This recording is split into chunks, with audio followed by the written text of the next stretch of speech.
العليم من الشيطان الرجيم بسم الله الرحمن الرحيم السلام عليكم ورحمة الله وبركاته الحمد لله الحمد لله الحمد لله الحمد لله رب العالمين وبه نستعين على أمور الدنيا والدين والصلاة والسلام على أشرف الأنبياء والمرسلين وعلى آله وصحبه أجمعين سبحانك لا علم لنا إلا ما علمتنا إنك أنت العليم الحكيم قال رب اشرح لي صدري ويسر لي أمري واحلل عقدة من لساني يفقه قولي اللهم يسر ولا تعسر اللهم يسر ولا تعسر اللهم يسر ولا تعسر اللهم صل على سيدنا محمد وعلى آله وصحبه وسلم اللهم صل على سيدنا محمد وعلى آله وصحبه وسلم اللهم صل على سيدنا محمد وعلى آله وصحبه وسلم أما بعد Alhamdulillah, syukur kehadrat Allah subhanahu wa ta'ala kerana dengan limpah kurnia, rahmat, kasih sayang dan inayah daripada Allah subhanahu wa ta'ala dapat sama-sama sekali lagi kita dihimpunkan dan dikumpulkan oleh Allah subhanahu wa ta'ala. Tidak lain dan tidak bukan semata-mata mencari keampunan dan maghfirah daripada Allah subhanahu wa ta'ala serta mencari sebahagian daripada ilmu-ilmu yang diberikan dan dikurniakan oleh Allah subhanahu wa ta'ala. Dan insya-Allah pada malam ini kita akan memulakan siri kuliah tafsir kita, yang mana kita akan menggunakan sebuah kitab tafsir yang bernama Ibrul Asir, hasil daripada seorang ulama daripada Singapura yang bernama Syekh Ahmad Son Haji. Buku tu dah dapat kan belum? Belum lagi? Belum lagi, tak apa. InsyaAllah pelan-pelan, slow-slow. InsyaAllah mungkin di masa akan datang kita akan dapatkan buku berkenaan. Saya ingat dalam harga sekitar RM10 sahaja setiap naskah. Dan insya-Allah malam ini kita akan memulakan kuliah tafsir kita dengan surah yang pertama, yaitu surah Al-Fatihah. Jadi sebelum kita memuliakan kuliah, jadi kita bacalah sama-sama ummul kitab Al-Fatihah. A'udzu billahi minasyaitonir rajim. Bismillahirrahmanirrahim. Alhamdulillahi rabbil alamin. Ar-Rahmanir Rahim. Maliki yaumiddin. Iyyaka na'budu wa iyyaka nasta'in. Ihdinas siratal mustaqim. Siratal ladzina an'amta 'alaihim ghairil maghdubi 'alaihim waladdallin.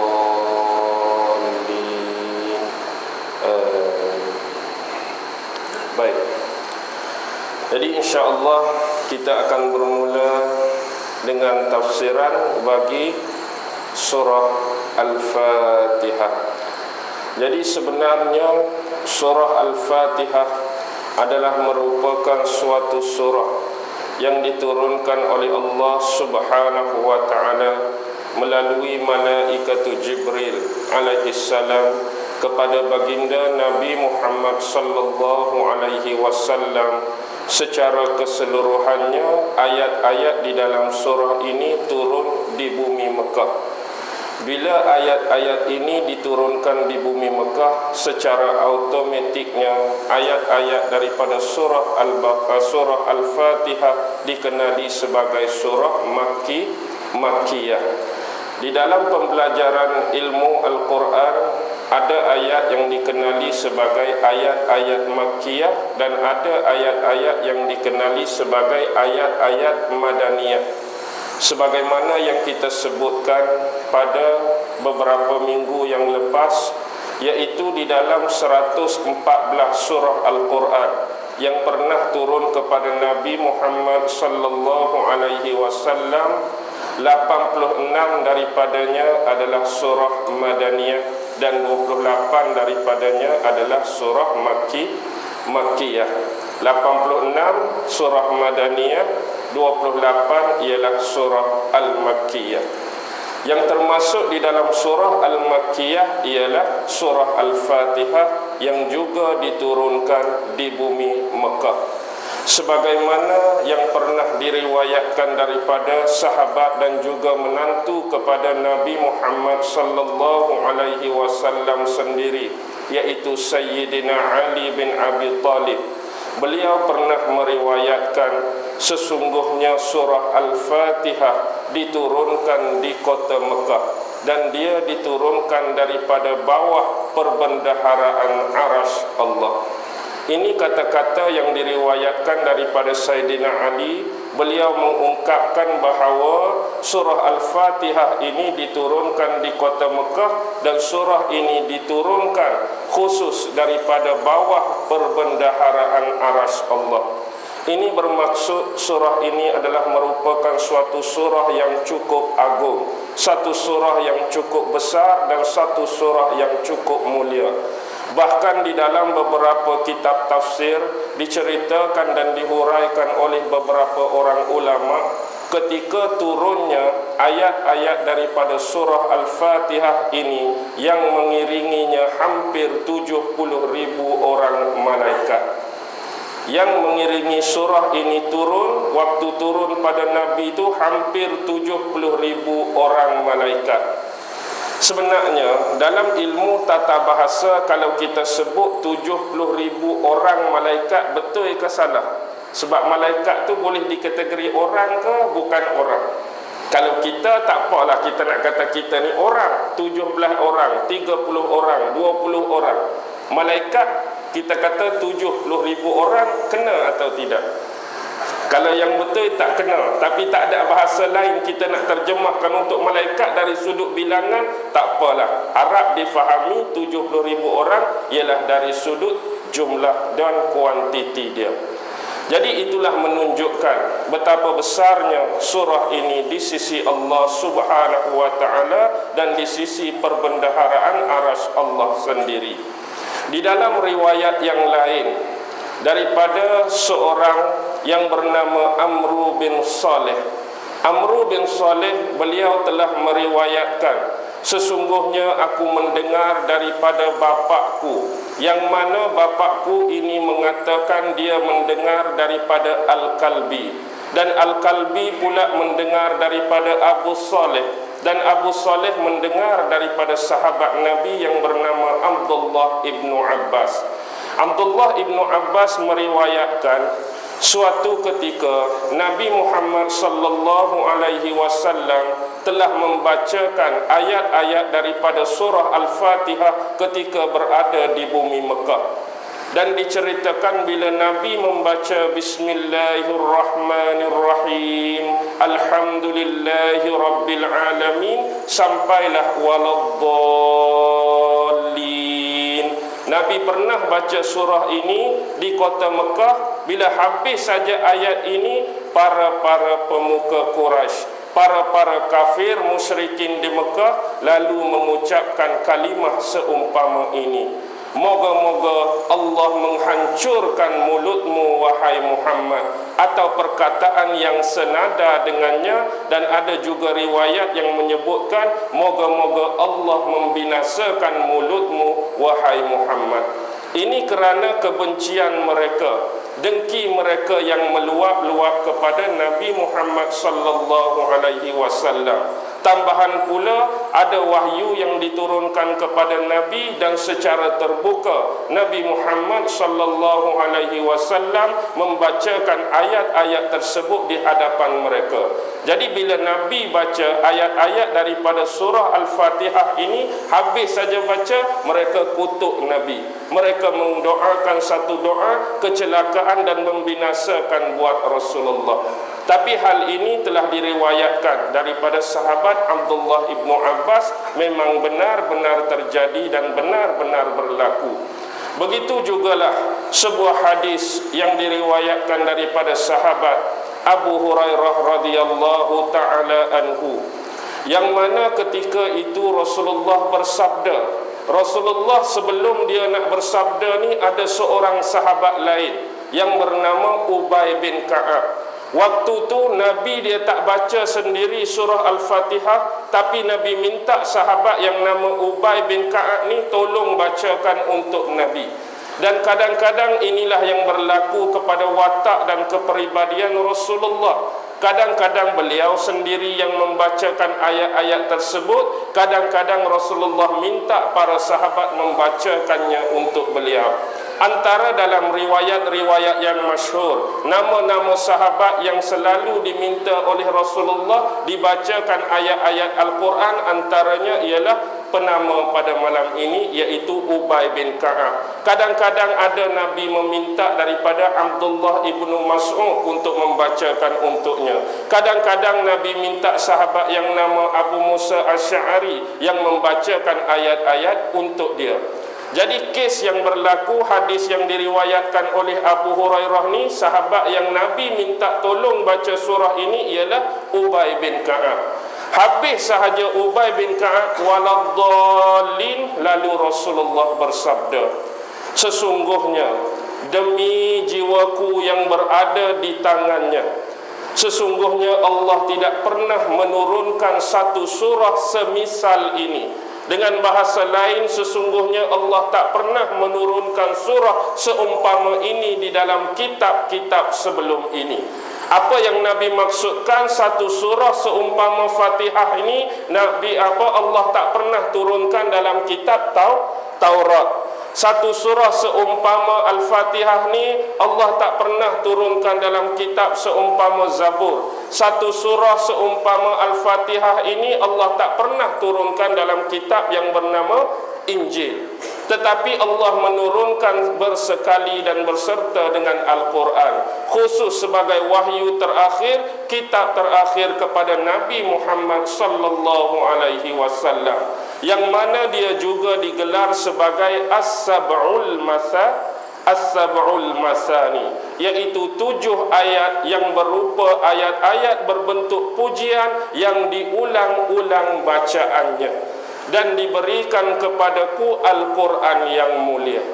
Senada dengan hadis ini, ada sebuah ayat di dalam Al-Quran dalam surah Al-Hijr ayat 87. وَلَقَدْ آتَيْنَاكَ سَبْعًا مِنَ الْمَثَانِي وَالْقُرْآنِ الْعَظِيمِ. Yang tadi hadis, tetapi yang hampir senada ataupun setempo dengan ayat tadi ialah surah Al-Hijr ayat 87. Walaqad atainaka, sesungguhnya kami telah menurunkan dan memberikan, mengurniakan kepada kamu wahai Muhammad, sab'an minal masani, 7 ayat yang berupa ayat-ayat pujian kepada Allah yang diulang-ulang bacaannya, wal Qur'anil azim, dan kitab Al-Quran yang maha agung lagi mulia. Dan memang benar apa yang disabdakan menerusi hadis dan apa yang difirmankan oleh Allah menerusi Al-Hijr 87 tadi, memang ternyata benar bahawa surah Al-Fatihah adalah terdiri daripada 7 ayat yang diulang-ulang bacaannya. Hari ini berapa kali kalau kita ambil dari sudut semayang saja, kita semayang 1 rakaat kena baca 1 kali. Kalau semayang subuh 2 kali, sembahyang zuhur 4 kali, sembahyang asar 4 kali, maghrib 3 kali, kemudian isyak 4 kali. Berapa? 2 campur 4, 6, 6 campur 4, 10, 10 campur 3, 13, 17 kali. 17 kali kita ulang dalam sembahyang yang wajib. Kadang-kadang ada pula di antara kita sebelum mulakan solat pun ada yang dia baca Fatihah. Lepas tu wirid lepas mayang pun baca lagi. Kadang-kadang habis doa pertama tu selang pula, nak masuk doa yang kedua tu baca lagi. Dan ini diulang-ulang bacaannya, bukan sahaja dalam ibadat yang khusus, bukan sahaja dalam ibadat yang sunat, bahkan menjadi bacaan harian yang sentiasa meniti di bibir-bibir seluruh umat Islam. Mungkin ada yang dibacakan dari sudut zikir-zikir, mungkin ada yang dibacakan dari sudut wirid-wirid harian bagi mereka. Itulah keutamaan surah Al-Fatihah. Baik, bila kita dah memahami daripada 3 konteks yang datang daripada 3 periwayatan sahabat ini, yakinlah kita bahawa surah Al-Fatihah adalah satu-satunya surah yang tidak ada tandingan, yang tidak ada bandingan melebihi daripada surah-surah lain yang terkandung dan termuat di dalam segala isi-isi Al-Quran. Baik, di dalam kalangan sahabat-sahabat, antara nama-nama lain yang diberikan kepada Ummul Kitab Al-Fatihah ini, secara umum semua orang menyebut surah ini sebagai surah Al-Fatihah, tetapi kebanyakan ulama telah menyenaraikan nama-nama lain yang mungkin nama-nama ini tidak terdapat di dalam hadis Nabi, dan mungkin juga nama-nama ini tidak terdapat di dalam ayat-ayat Al-Quran sendiri, tetapi baki lagi cuba dinamakan oleh sebahagian ulama dengan nama-nama tertentu untuk mewakilkan kelebihan-kelebihan, untuk mewakilkan fadilat-fadilat, untuk mewakilkan khasiat-khasiat tertentu yang dimiliki oleh surah ini. Memang ada nama tu, surah Fatihah ada nama ni. Kadang-kadang murid-murid bertanya, Ustaz, nama ni dalam Al-Quran tak ada, nama lain bagi surah Al-Fatihah ni dalam hadis tak ada. Tak apakah kita menamakan surah-surah tersebut dengan kita menamakannya sendiri tanpa panduan Quran dan Sunnah? Tidak mengapa, selagi mana nama-nama yang kita berikan pada Al-Quran itu mengandungi khasiat-khasiat, mengandungi fadilat-fadilat, mengandungi kelebihan-kelebihan, mengandungi keistimewaan-keistimewaan yang memang dipunyai oleh surah tersebut. Antara beberapa nama yang kita nak sebutkan malam ini, selain nama dia surah Al-Fatihah, 2 nama yang paling masyhur yang selalu digunakan bukan sahaja oleh ulama seluruh dunia, bahkan kita orang-orang awam di seluruh dunia. Nama yang paling popular, nama yang paling masyhur ialah, selain daripada surah Al-Fatihah, kita namakan dia sebagai Ummul Kitab. Ummul Kitab satu nama, satu lagi Fatihatul Kitab. Ummul Kitab satu, Fatihatul Kitab satu. Dan setengah ulama kata ada 3 nama, iaitu satu lagi yang sering dan acap kali disebut Ummul Quran. Baiklah, kita nak terima dengan 2 nama malam ni ke, kita nak terima 3 nama malam ni pun tak apa. Ummul Kitab, Fatihatul Kitab, Ummul Quran. Inilah antara 3 nama yang paling masyhur, paling popular selain daripada nama asal dia surah Al-Fatihah. Dan ini disepakati di kalangan sahabat sendiri. Antara yang menggunakan 2 ataupun 3 nama ini ialah anak angkat Nabi, iaitu Sayyidina Anas bin Malik radhiyallahu taala anhu. Yang lain ialah daripada kalangan tabi'in, iaitu Al-Hasan bin Al-Basri. Satu lagi ialah Muhammad ibn Sirin, yang mana Muhammad ibn Sirin adalah salah seorang yang terkenal dengan ilmu yang diberikan keistimewaan oleh Allah dari sudut menilai tafsir mimpi. Pernah dengar tak nama ni? Tafsir mimpi oleh Ibn Sirin. Inilah dia, Muhammad bin Sirin. Jadi antara nama-nama lain yang digunakan sebagaimana yang terdapat dalam riwayat Imam At-Tirmizi. Imam At-Tirmizi dalam sahih dia menilai satu hadis ini di sisi Imam Tirmizi sebagai sahih. Sebab aku menilainya sebagai sahih, kemudian aku meletakkan di dalam jami' aku, iaitu Jami' Sahih At-Tirmizi, yang mana Rasulullah sallallahu alaihi wasallam pernah bersabda, sesungguhnya surah Alhamdulillahi Rabbil Alamin, sabda Nabi ini dia tak sebut nama surah Al-Fatihah. Tapi dalam ini matan dia berbunyi surah Alhamdulillahi Rabbil Alamin ialah Ummul Quran, dialah Ummul Kitab, dialah Sab'ul Masani, dan dialah Fatihatul Kitab. Jadi sebab tu ada sebahagian ulama menamakan surah ini sebagai surah Alhamdu. Oh, Padan tak letak nama Alhamdu sebab hari-hari duk baca Alhamdu. Tapi sebab hadis ni Nabi tak sebut surah Al-Fatihah, Nabi sebut surah Alhamdulillahi Rabbil Alamin. Dia juga Ummul Quran, dia juga Ummul Kitab, dia juga Sab'ul Masani, dan dia juga Fatihatul Kitab. Jadi bersempena dengan matan hadis yang disebutkan oleh Nabi, ulama menamakan juga Al-Fatihah sebagai surah Alhamdu. Manakala ada ulama-ulama yang meletakkan nama surah ini sebagai surah As-Salah. Surah As-Salah, surah semayang. Sebab apa nama surah ni surah semayang? Kerana menjadi kewajipan membaca dan mentilawahkan ayat ini di dalam ibadat-ibadat khusus seperti salat. Maksudnya hadis Nabi banyak mengungkapkan tidak ada salat bagi orang yang tidak membacakan Fatihatul Kitab. Kita hari ni lepas Allahu Akbar, habis baca doa iftitah, terus nak baca ayat lazim dengan meninggalkan bacaan Al-Fatihah, sah atau tidak sah semayang? Batal atau tidak? Tak sah. Batal semayang kita kerana meninggalkan ayat ataupun surah asas daripada Al-Quran ini, iaitu Al-Fatihah. Tak sah semayang kita. Jadi sebab tu dinamakan surah ini sebagai surah As-Salah. Dan ada hadis daripada Rasulullah sallallahu alaihi wasallam menyebut daripada Allah, qasamtu as-salah baini wa baina abdi nisfaini, yakni al-Fatihah. Ni Allah kata ni menerusi lisan Nabi Muhammad, qasamtu as-salah, aku telah membahagikan sembahyang itu.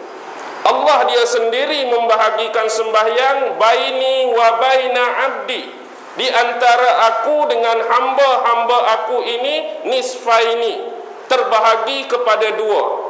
Allah kata dia bahagikan semayang yang kita duk buat ini di antara kita dengan dia tu dua bahagian, yakni Al-Fatihah, menerusi surah Fatihah.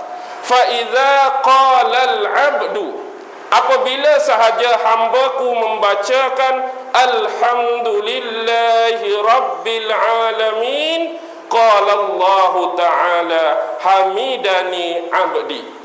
Bila mana-mana manusia, mana-mana insan, mana-mana umat Islam, dia semayang ke, dia tak semayang ke, maksudnya semayang tak semayang ni macam ni, dia baca dalam semayang ke, hak tak semayang tadi dia baca luar pada semayang pun, bila dia sebut Alhamdulillahi Rabbil Alamin, Allah akan kata pada dia hamidani abdi, sesungguhnya hambaku ini sekarang sedang memuji-muji nama aku. Maksudnya setiap ayat ni ada balasan daripada Allah, setiap ayat ada kontak daripada Allah, setiap ayat ada two-way communication daripada Allah. Bukan kita duk cakap sorang-sorang, bukan kita duk baca sorang-sorang. Baki lagi penghayatan, kita kena rasa setiap ayat yang kita baca Allah sedang jawab.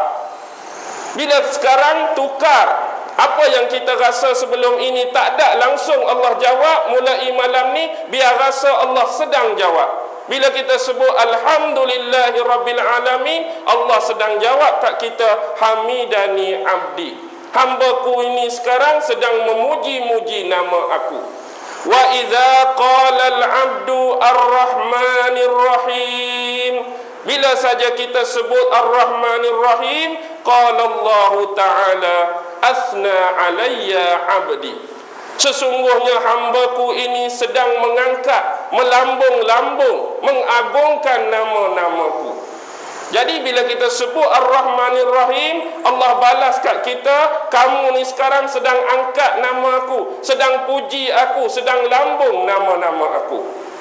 Wa idza qala al-'abdu maliki yaumiddin, bila kita sebut saja maliki yaumiddin, qala Allah Ta'ala majjadani 'abdi, sesungguhnya hambaku sekarang sedang mengagungkan dan memuliakan namaku. Bila kita sebut maliki yaumiddin, Allah balas majjadani 'abdi, hambaku ini sedang mengagungkan nama aku, sedang memuliakan nama aku. Wa idza qala al-'abdu iyyaka na'budu wa iyyaka nasta'in, qala Allah Ta'ala, apa Allah jawab? Haza baini wa baina 'abdi.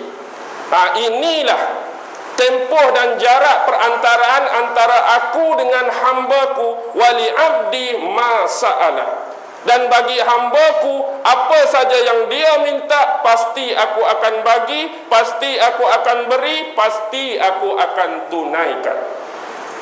Sebab itu dalam ayat surah Al-Fatihah, 3,5 adalah ayat-ayat menceritakan tentang hak Allah Ta'ala, dan setengah campur yang terakhir adalah menceritakan tentang hak-hak kita semua.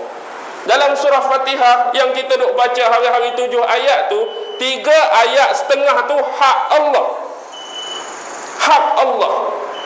Hak hari ni kita bayang kepunyaan hak tu milik Allah. Setengah sampai waladhdallin tu untuk kita. Yang mana ayat dalam Fatihah adalah hak Allah.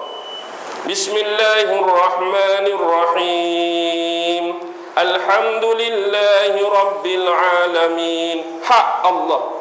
Ar-Rahmanir Rahim, hak Allah. Maliki yaumiddin, hak Allah. Iyyaka na'budu, sekerat tu hak Allah. 3 ayat setengah ni hak Allah. Hak kita bermula di mana? Wa iyyaka nasta'in, bermulalah hak hamba. Sampailah waladhdallin tu hak-hak kita. Sebab tu bila kita baca iyyaka na'budu wa iyyaka nasta'in, Allah sebut haza baini wa baina 'abdi wa li 'abdi ma sa'ala. Inilah jarak antara aku dengan hamba aku, dan bagi hamba aku apa yang dia minta pasti aku tunai dan perkenankan. Sebab tu hak Allah iyyaka na'budun. Hak Allah tu kita nak sembah dia. Wa iyyaka nasta'in, hak meminta pertolongan, hak merayu, hak berdoa, hak memohon, hak siapa? Allah tak perlu doa kat kita, Allah tak perlu merayu kat kita, Allah tak perlu minta kat kita. Iyyaka nasta'in milik kita, hak kita. Cuma hak Allah berhenti pada iyyaka na'budun. Dialah yang layak disembah. Tapi inilah pesen manusia sekarang. Kadang-kadang dia ada masalah, dia ada problem, dia minta terus tanpa menunaikan hak Allah tu. Iyyaka na'budu wa iyyaka nasta'in, dia pisahkan dari hidup dia. Bila dia ada masalah, dia tak pi pada iyyaka na'budu, terus pi iyyaka nasta'in. Kadang-kadang dia tak semayang pun, iyyaka na'budu tak ada dalam hidup dia. Kadang-kadang tak puasa pun, iyyaka na'budu tak ada. Tapi bila susah, ya Allah tolong aku, dia tinggal iyyaka na'budu, terus iyyaka nasta'in. Mohonlah dia, susah Allah, aku ni teruk Allah, aku ni diuji Allah, aku dibala Allah. Sedangkan ibadat asas pada Allah iyyaka na'budu dia tinggal. Bila dia tinggal, macam mana Allah nak kata wali abdi ma sa'ala? Macam mana Allah nak tunai doa kita? Macam mana Allah nak tunai permohonan kita kalau kita tinggal iya'budu terus pi iyyaka nasta'in? Boleh faham? Boleh, baik. Ini hadis yang menceritakan tentang as-salah. Ini hadis tentang as-salah tadi. Dan juga ada ulama-ulama yang menamakan surah Al-Fatihah ini sebagai surah Asy-Syifa. Surah Asy-Syifa. Ma makna Asy-Syifa? Asy-Syifa ialah penyembuh. Penyembuh ini ada satu riwayat yang datang, walaupun hadis ni secara marfu'. Hadis secara marfu' sampai kepada sahabat Abi Sa'id Al-Khudri radhiyallahu taala anhu. Daripada Rasulullah sallallahu alaihi wasallam, walaupun secara marfu', Rasulullah sebut apa? Sesungguhnya surah Al-Fatihah adalah ubat penawar kepada segala jenis penyakit. Walaupun dia bertaraf marfu' sampai kepada sahabat Abi Sa'id Al-Khudri. Dia ni jadi ubat, jadi penawar kepada segala jenis penyakit kecuali mati. Mati tak ada lah. Walaupun mati pun baca Fatihah. Sebelum mati baca Fatihah, lepas mati baca Fatihah, lepas tanam pun baca Fatihah lagi, boleh hidup balik dah? Tak boleh hidup dah. Jadi sebelum kita sampai tahap tu, waktu nyawa duk masih ada, roh ni masih ada, masih hidup, masih bernafas, banyakkanlah melafazkan ayat-ayat daripada surah Al-Fatihah. Dan berkenaan dengan kuasa penyembuh ini, ada satu kisah yang menarik yang saya cuba cari dalam sebuah kitab yang bernama Al-Qanun Fit-Tib. Qanun Fit-Tib inilah undang-undang dalam ilmu perubatan. Siapa pengarang dia? Ibnu Sina. Semua orang kenal Ibnu Sina, seorang tokoh perubatan Islam, walaupun dia sendiri memang seorang Syiah Ismailiyah. Tapi sebab kita kenal dia tu sebagai tokoh perubatan, akidah dia kita pandang ke tepi. Ibnu Sina adalah Syiah Ismailiyah. Tetapi dalam waktu hidup dia, sebab dia terkenal dengan ilmu perubatan, tetapi dia tak terkenal dengan ilmu lain. Ilmu ini pecah bila dahulu waktu saya berada di Mesir, seorang kawan saya yang berkesempatan mengunjungi bumi Turki. Di sana dia menemui makhtutat. Bila saya sebut makhtutat, adalah kitab-kitab tulisan tangan yang belum dibukukan, yang belum dijilidkan. Maksudnya tak masuk kilang untuk dibukukan, nama dia makhtutat. Tulisan tangan Ibnu Sina, tafsir Al-Quran berjumlah 8 jilid. Maksudnya dia bukan sahaja terkenal dengan ilmu perubatan, dia juga hafaz Al-Quran, hafaz hadis-hadis Nabi. Dan dia juga mengarang kitab tafsir, tapi dalam bentuk makhtutat, tidak dibukukan. Bila kawan balik cerita tu baru kita sedar yang Ibnu Sina ada keistimewaan dan keupayaan lain dalam mengarang kitab tafsir. Cuma isi dia pembahasan tentang ayat-ayat, tafsiran tentang ayat-ayat, wallahu alam, sebab saya tak tengok. Cuma itulah yang diceritakan oleh sahabat. Suatu ketika Ibnu Sina ni sebagai seorang tabib, seorang doktor terkemuka pada waktu tersebut, tiba-tiba pesakitnya datang daripada kalangan seorang anak raja, yang mana dia datang ni dalam keadaan subul, keadaan muyung, keadaan jenis. Bapa dia cakap tak mau makan, tak mau minum. Dengan istilah lain orang sebut makan tak lalu, mandi tak basah. Jadi tak mau cakap dengan orang, subul, muyung saja. Mari jumpa Ibnu Sina. Jadi Ibnu Sina pun scan dia dari sudut ilmu perubatan hak dia ada. Tiba-tiba dia tak ketemui punca. Tapi Ibnu Sina memiliki satu lagi jenis rawatan yang bersifat menggunakan ayat Al-Quran. Jadi dia ambil air, dia bacakan Al-Fatihah 7 kali dalam air. Bekas air tu dia baca Fatihah 7 kali, dia minta budak ni minum. Dia minta anak raja ni minum. Bila anak raja ni minum, dia pun pegang dada anak raja tersebut. Dia usap, kemudian dia pun senyum. Bila dia senyum, bapa dia raja ni tanya, "Kenapa kamu senyum wahai Ibnu Sina? Adakah kamu dah temui penyakit anak aku?" Dia kata, "Aku rasa aku dah jumpa penyakit anak kamu." Jadi contohnya macam ni, saya tak ingat nama negeri itu, kita kiaskan dengan kawasan kita. Bila dia usap tu, dia sebut apa? Dia sebut Malaysia. Ada getaran. Tadi hak subuh tu bila sebut Malaysia getar. Dia pun sebut, "Saya turunkan lagi ya, Pulau Pinang. Lagi kuat dia punya getaran. Dalam Pulau Pinang banyak daerah. Dia pun try, bayang lepas. Tak ada getaran. Tukar pula, balik pulau, tak ada getaran. Tukar Georgetown, getak balik. Maksudnya ada hubungan dengan Georgetown tu. Bila dah Georgetown, Kita nak sebut apa hak kecil lagi ni? Sinilah senang lah, kawasan kita lah, Bayan Lepas. Bayan Lepas itu sebut pula Kampung Binjai, Kampung Seronok, Permatang Daman Laut. Kampung Binjai, getak kuat Kampung Binjai. Bila kuat getak Kampung Binjai, sebut pula Taman Sari, tak bergetak. Taman Bumi, tak bergetak. Taman Kayu, Taman Kayu bergetak pula. Taman Kayu, tanya orang berapa belah tingkat? Ada 13 tingkat Taman Kayu. Tingkat 1 tak bergetak, tingkat 2 tak bergetak, tingkat 3 tak bergetak, tingkat 5 bergetak kuat. Tingkat 5 ada berapa rumah? Ada 10 rumah. Tingkat 5 nombor 1 tak bergetak. 5 nombor 2, 5 nombor 9 bergetak. Rumah siapa 5 nombor 9 ni? Rumah Pak Cik Mat. Ada anak perempuan tak? Ada. Berapa orang? 3. Sebutkan nama. Zaleha, Aminah, Latifah. Zaleha tak bergetak, Aminah tak bergetak, Latifah duk duk duk duk. Kalau lagu tu anak tuanku ni tak ada masalah.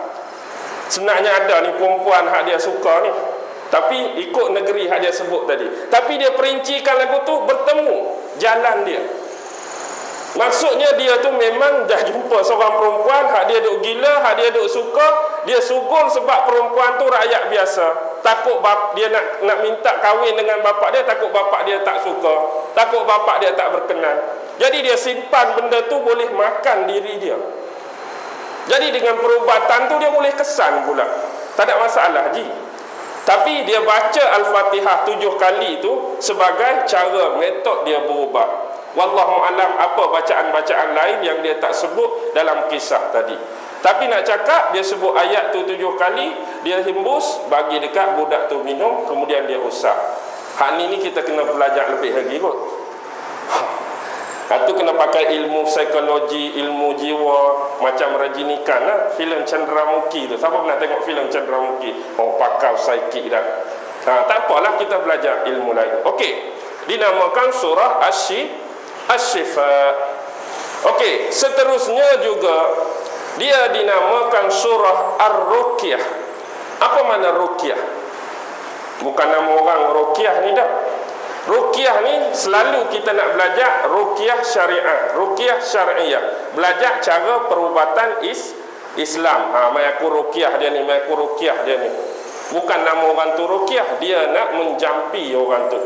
Sebab ada satu kes berlaku kepada sahabat Abi Sa'id Al-Khudri, yang mana ada beberapa seorang sahabat ni singgah di satu kampung, mereka minta makanan tapi tak dilayan. Tiba-tiba ketua kampung tu kena sengat dekat kala jengking.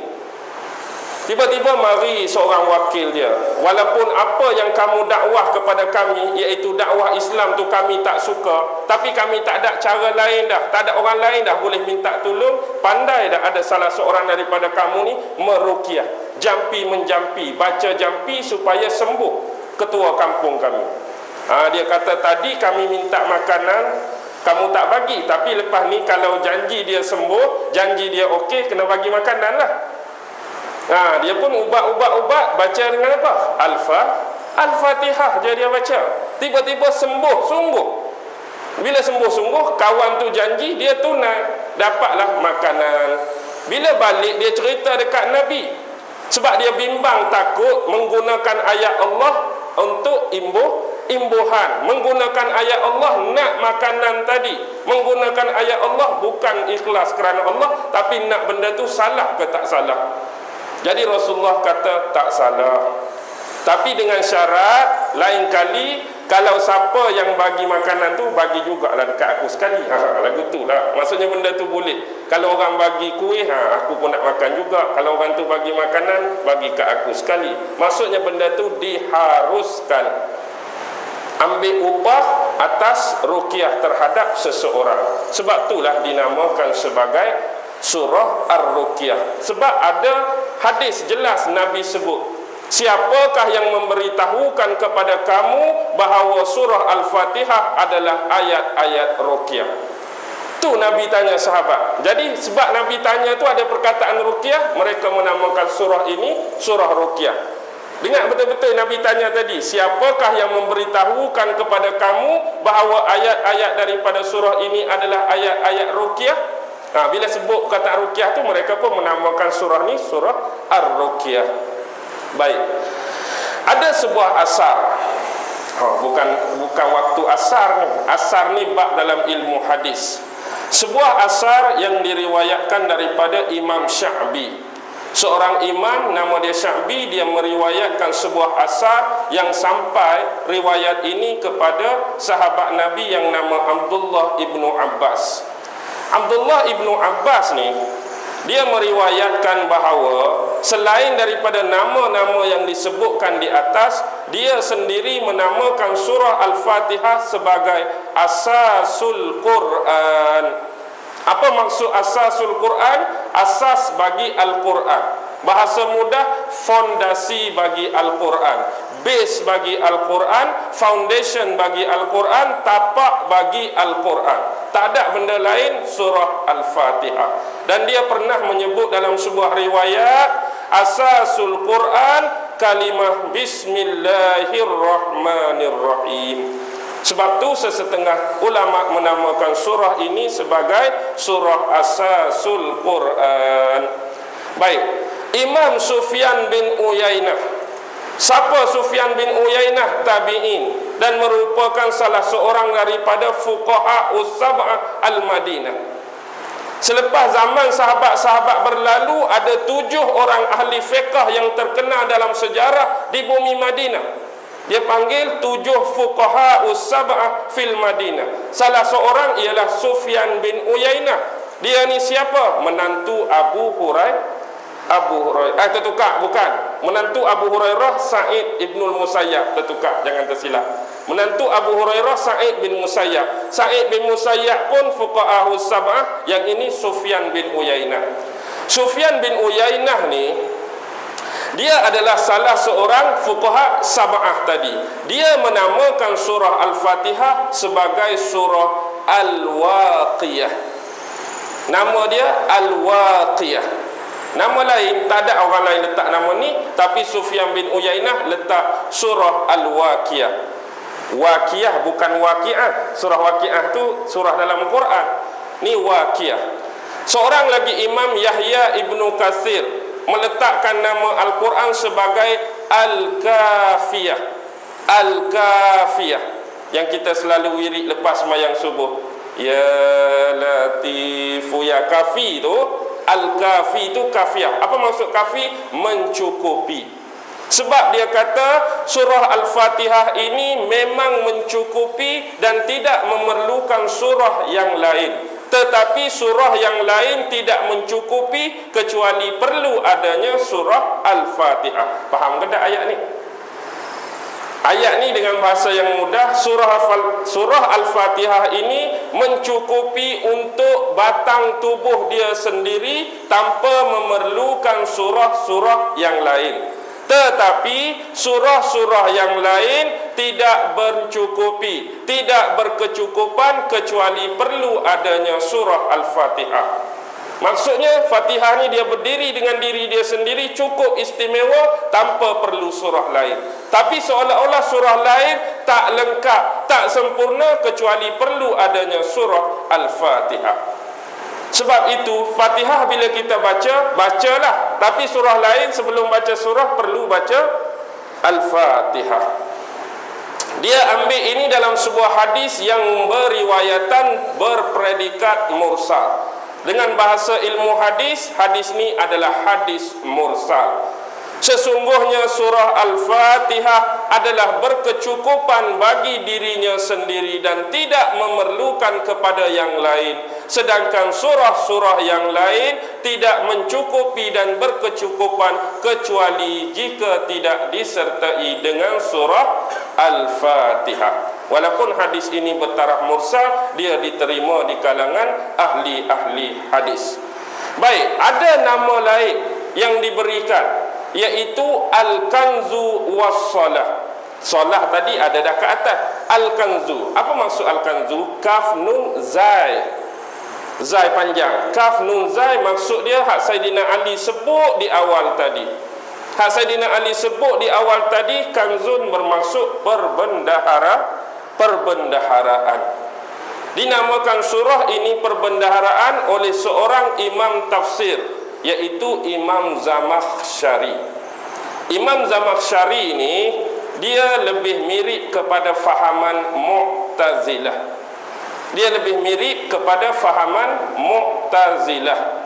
Tapi tafsir dia, ilmu nahwu dia, ilmu lughah dia, ilmu saraf dia memang berkelas antarabangsa, kelas A.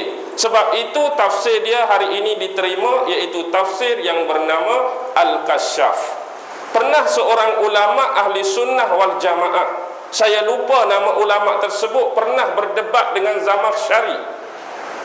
Ulama tersebut berdebat dengan Zamakhsyari, tetapi hakikatnya ulama ahli sunnah itu tewas. Sebab perdebatan itu lebih menjurus kepada ilmu-ilmu nahwu dan ilmu-ilmu lughah. Sebab ulama tu tak hebat sangat dari sudut ilmu nahwu dan ilmu lughah. Memang kepakaran Zamakhsyari kalah ulama ahli sunnah wal jamaah. Tetapi apa kata Zamakhsyari bila habis berdebat, dia peluk ulama ni. Dia kata, wahai sekalian yang menonton dan menyaksikan perdebatan kami, sesungguhnya yang aku menangi hari ini adalah dari sudut bersifat dunia, iaitu tentang hal-hal yang bersifat bahasa, hal-hal yang bersifat nahwu, hal-hal yang bersifat saraf. Tetapi antara hubungan aku dengan dia, yang paling mengenal Allah ialah dia, bukan aku. Maksudnya ulama ini lebih terkehadapan dari sudut ilmu-ilmu akidah, ilmu-ilmu fiqh dan ilmu-ilmu keimanan pada Allah. Cuma sebab dia kurang ahli, kurang kepakaran dalam nahwu saraf, dia tewas di tangan Zamakhsyari. Zamakhsyari pula tak sombong. Dia mewar-warkan, memberitakan hak aku menang ni di sudut ilmu lughah, tapi dari sudut lebih kenal Allah, bukan aku, dia. Bukan aku, dia. Kes ini sama dengan Imam Ahmad dengan Shibli. Imam Ahmad kita semua kenal, Ahmad bin Hanbal, pendiri dan pengasas mazhab Hambali. Dia terkenal dengan seorang ulama yang hafal lebih 1,000,000 hadis. Kita dah cerita peringkat pertama, bagaimana dia nak terima seorang anak murid dengan minta anak murid dia hafal 10,000 hadis baru boleh jadi anak murid dia. Dia hafal lebih 1,000,000. Siapa nak jadi anak murid kena hafal 10,000 hadis. Lepas tu kalau dia hidup zaman ni, berapa orang agak-agak boleh jadi anak murid dia? Kita berapa hadis je? 10 pun tak ingat. Dah 10,000 tak tahu ke mana dah. Baik.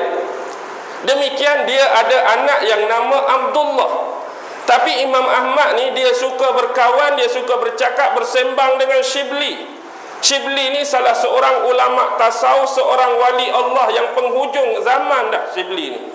Kalau kita buka Tazkiratul Auliya ke, kisah wali-wali Allah ke, kalau ada 50 nama wali Allah, Shibli lah duduk nombor 50. Kalau ada 70 orang nama wali Allah, Shibli lah duduk nombor 70.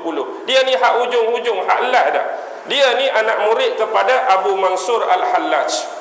Ingat kisah Al-Lash yang dia kata, laisa fi jubbati illallah, yang kena hukum dekat Junaid Baghdadi tu kan. Dia kata dalam jubah aku tidak ada lain kecuali Allah. Fada. Inilah Shibli anak murid dia. Jadi Shibli ni ada satu ketika orang kata dia gila sebab petang-petang hari dia bawa 2 unggun api. Kayu api tu yang menyala, satu belah kanan, satu belah kiri. Dia duk bawa. Dia duk bawa keliling kampung. Bila orang tanya, hang nak buat apa 2 putung kayu yang ada api ni? Yang belah kanan ni aku akan bakar syurga Allah, yang belah kiri aku akan bakar neraka Allah. Bila kita dengar lagu tu hari ni, gila lah dia ni. Syurga tak tahu ke mana lagi. Hang tak mati belum tentu masuk syurga, belum tentu masuk neraka. Hak ni nak bakar syurga, hak ni nak bakar neraka. Tapi maksud dia yang sebenar ialah bila dia melihat manusia-manusia pada ketika itu beribadat kepada Allah bukan niat ikhlas pada Allah, tapi kerana nak dapatkan syurga. Ada yang beribadah kerana takut masuk dalam neraka, tapi poin pada Allah, poin pada pencipta tunggal tak ada. Hari ni ramai beribadat tu sebab takut pada neraka dan nak syurga. Jadi sebenarnya tak ada masalah. Hak tu biasalah, rubah manusia dah. Memang kita nak capai Allah, nak cari Allah, nak pi pada Allah. Tetapi apa yang Allah janjikan kita kena cari. Syurga kena cari, neraka kena elak, tak jadi masalah. Tetapi cara orang tasawuf berfikir demikianlah. Yang kita tengok perangai pun pelik-pelik. Jadi bila dia buat perangai pelik-pelik, orang-orang masyarakat waktu tu tuduh dia sebagai seorang yang suka melakukan bid'ah. Jadi Imam Ahmad ni suka bercakap dengan dia, suka bersembang dengan dia. Lalu dia ditegur oleh anak dia Abdullah. Wahai bapa, sesungguh bapa ni seorang imam yang besar, imam yang terkenal dalam ilmu fiqh. Kenapa bapa suka duduk-duduk? Kenapa bapa suka berkawan dengan pelaku bid'ah tu? Anak jadi tegur bapa, marah sebab bapa dia berkawan dengan Syibli. Lalu Imam Ahmad dengan tawaduk kata, wahai anakku Abdullah, sesungguhnya mungkin dalam ilmu fiqh aku jauh meninggalkan Syibli. Maksudnya ilmu bapa kamu dalam ilmu fiqh ni memang jauh tinggi daripada Syibli. Tetapi tentang ilmu mengenal Tuhan, memang aku terlalu jauh ketinggalan di belakang Syibli. Imam Ahmad sendiri kata, dari sudut ilmu fiqh memang aku mungkin. Tetapi dari sudut ilmu mengenal Tuhan, aku ketinggalan terlalu jauh berbanding Syibli. Sebab aku kurang bab tu, aku bercakap dengan dia, aku dapat merintis jalan tersebut, mengenali Allah melalui jalan dia. Jadi senyap anak dia. Sebab tu hari ini setiap manusia Allah beri dengan bakat. Setiap manusia Allah beri keistimewaan, khasiat, fadilat masing-masing. Mungkin pada pandangan kita orang tu lemah dari sudut tertentu, tapi Allah bagi kelebihan sudut lain. Mungkin kita tengok orang ni, dia kurang sudut ni, tapi Allah pelebihkan dia dari sudut yang lain. Sebab itulah kita diharuskan mengutamakan husnuzan, bersangka baik dengan semua orang. Nombor satu bukan bersangka baik dengan orang. Nombor satu bersangka baik dengan Allah. Kena sangka baik dengan Allah. Yang nombor dua baru sangka baik dengan manusia. Jangan cari sangka buruk. Sebab ramai manusia hari ini yang terlepas masuk dalam neraka ialah kerana mempunyai prasangka buruk, sangkaan-sangkaan buruk, fitnah yang buruk terhadap saudara mereka sendiri. Jadi berhati-hati dengan hal dan keadaan tersebut. Jadi habislah nama-nama Al-Quran yang disenaraikan. Banyak lagi, 40 nama saya yang tak larat ni, nak sebut satu-satu. Jadi saya harap nama-nama tadi dapat memberi dan membuka ruang pemahaman yang lebih luas berbanding sebelum ini yang mungkin hadirin hadirat tuan-tuan dah ada nama-nama tersebut. Belajar dengan mana-mana ustaz, belajar dengan mana-mana ulama, ada ulama-ulama dah sebut dan ilmu tu ada dengan anda semua. Ustaz tak sebut lagi, hak aku tahu ni, biarlah saya tak tahu pun tak apa, anda simpan ke anda. Maksudnya saya tak sebut di sini, hak saya sebut tu anda dah tahu. Banyak lagi tu hak belakang saya ni, hak ustaz tak sebut, hak aku tahu. Ni biarlah, simpan dah ilmu tu untuk anda. Memang nama tu tak terhad, tak terkecuali. Selagi nama tu diletakkan, ditempelkan dengan kesempurnaan surah ni, dia boleh dinamakan. Ada keharusan, tidak ada masalah. Tetapi sekiranya nama tersebut boleh mencacatkan, boleh mencelakan, bahkan sampai jatuh merendahkan martabat surah Al-Fatihah, dia tidak dibenarkan. Tidak dibenarkan sama sekali. Jadi marilah apa nama pun anda boleh berpegang dengannya, tak ada masalah. Tetapi nombor satu, semua orang faham, dia dinamakan sebagai surah Al-Fatihah, surah pembukaan. Bagi segala surah-surah yang lain yang berjumlah 113 di dalam Al-Quran. Ingat lagi tak jumlah-jumlah yang kita sebut sebelum ni? Okey, jumlah juzuk minggu lepas baru kan? Berapa jumlah juzuk Ji? Jumlah juzuk 30 juzuk. Jumlah surah 114 surah. Jumlah ayat 6,236 ayat. Jumlah kalimah perkataan 77,437 kalimah.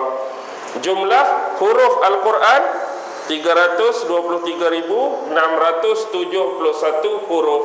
Jumlah titik 150.681 titik dalam Al-Quran. Jadi inilah pembahagian-pembahagian yang telah dibuat oleh seorang ulama dan sarjana Mesir yang tinggal di Kairah waktu tersebut, iaitu Syekh Muhammad Awad.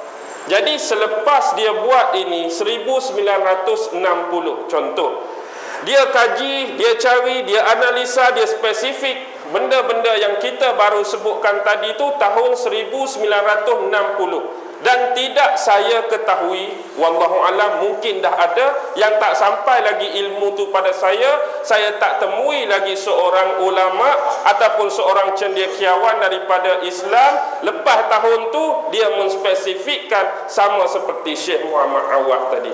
Kalau ada, tolong beritahu saya, sebab saya nak tengok jumlah yang berbeza tu. Jadi hak saya terima pakai sekarang ialah jumlah yang saya sebut tadi berakhir 1960. Faham? Contoh, bila baca kitab lain, ustaz kata 1960. Aku jumpa nama ulama ni, dia buat spesifik yang sama 1980. Maksudnya lebih terkini, lebih baru. Tolong catat, tolong ambil hak terkini tu, saya nak bagi perbezaan dengan hak saya duk pegang sekarang, kalau ada terlepas ilmu. Tapi setakat ni saya tak jumpa lagi ada ulama terkini yang melebihi daripada spesifik yang dihuraikan secara detail oleh Syekh Muhammad Awad tadi. Lelah dah saya. Boleh berhenti dulu malam ni insya-Allah? Boleh dah dulu dah? Okey. Kita sembahyang Isyak. Insya-Allah kita akan mula balik. Ingat ke malam ni dah alhamdulillah, tak dan alhamdulillah lagi. B pun tak dan lagi. Kita insya-Allah bismillah akan bermula bulan depan. Jadual macam biasa. Jadi saya sudahi dengan lafaz yang mulia, wabillahi taufiq wal hidayah. Wassalamualaikum warahmatullahi wabarakatuh.